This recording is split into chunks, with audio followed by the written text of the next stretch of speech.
talking healthy boundaries and a new trend called quiet work trends. Joining us now is lifestyle expert Anastasia. It's so good to see you. Thank you for having me back, Gail. So yeah, I was Googling this and it seems like the quiet work trend is here. Is it unhealthy for us though? It is unhealthy. I mean, it's like this trio, right? We have quiet quitting, quiet thriving, quiet hiring, and it's just tiring. At the end of the day, it's unhealthy because it's stressful. We become anxious. We don't have a lack of a direction. We don't have a focus, lack of connection or disconnection is what we end up having, and it's extremely unhealthy.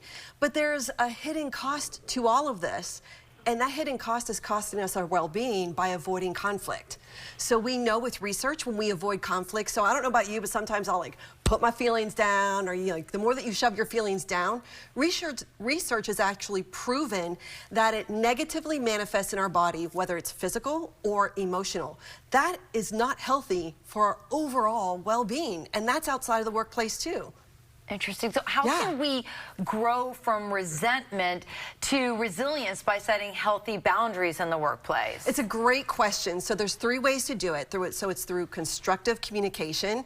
And constructive communication is being assertive in what you need to perform that task. So do you need more time? Do you need more help? Do you need another resource? And how are you going to do it? What is stopping you? What are you distracted by? Because sometimes our distractions actually deplete us of our energy to perform a task. The second thing is make sure that your expectations are clear. Not everybody understands sometimes what you may say or what their role may be. So make sure your expectations are clear. Or if you don't have that skill set, ask for resources for resilience training. This is something to help us cope with maybe setbacks, mistakes. They help us cope with identifying the triggers for burnout, like I stated, about the stress and the anxiety, all of that. And that helps us identify, hey, it's time to step back and get some self-care. Gotcha. So what are 3 things that we should not be silent about in the workplace? I love these, and the first thing, we're a world of transparency, right? So the first thing is to be authentic. When you go in, show up with your best self, right? How are you supposed to have clear expectations, constructive communication, being assertive, not aggressive, but how are you supposed to do that if you're not authentic? So authenticity. The second thing would be to be assertive. Assert your needs and look at what you need to get through the workload. Is it more time? Maybe you need help instead of being around complainers like coworkers or a client. What do you need to get the task done? And then finally, you want to make sure that you're accountable. Yeah, all good things to think about, and I think there's a lot of discussion about the theme of what we're talking about today, because there is kind of a paradigm shift going on. Like you said, it started with the quiet quitting during the pandemic, but the fabric of the workforce is changing once again because of how our economy is chugging along right now.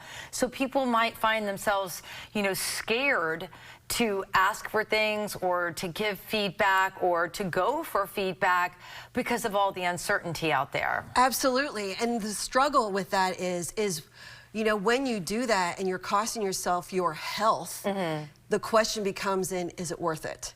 So that's where healthy boundaries help with resiliency and in becoming productive in the work environment. Now, you touched on this just briefly at the top of our discussion. You mentioned quiet hiring. What is that? Quiet hiring is when you may, either you coming in to get a job or someone interviewing you, we're not exactly clear on the expectations or the roles or where you want to go in your career. So it's almost like, you're hiring somebody, but did you really vet them for the process? And are we completely honest with our, why we're coming to get this job? So it's not, again, it comes back to communication, and sometimes that isn't as clear as what we think it's clear. There are ulterior motives, and there's no transparency.